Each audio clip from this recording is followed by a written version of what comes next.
Of course, violence is never the answer. It's the question, and how you decide to answer that question tells me a lot about what you really think about violence. Liberal discourse around the issue of violence is very fascinating to me. There's a saying about liberals that I really like.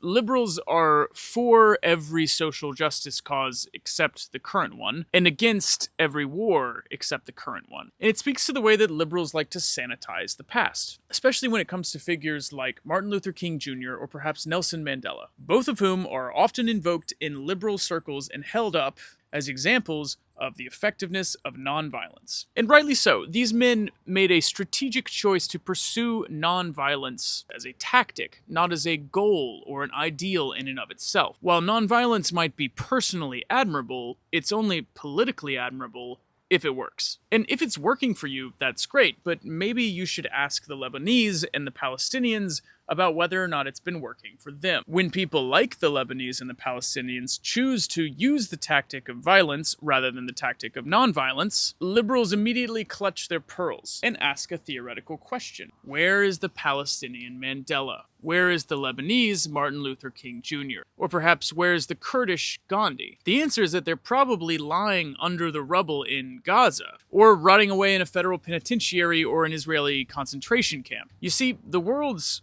oligarchs and autocrats also understand that nonviolence is effective, which is why they often respond to it with violence, leaving the people they are responding to with no other choice but to play the hand that they've been dealt. Why is it considered violence to burn down a Target during the George Floyd protests, but not considered violence to deny thousands of people's healthcare claims every year? Why is it considered violence when someone decides to do something about all of those denied healthcare claims and gets branded as a dangerous domestic extremist, but it's not violence when the prime minister of a foreign country murders tens of thousands of children and then gets a standing ovation on the floor of Congress? So when we talk about the appropriate limits to resistance, to tyranny, colonialism, imperialism, fascism, we have to remember that condemning violence does not make us non-violent. It's just signaling our preference for a safe, structural, and acceptable kind of violence. The safe violence of police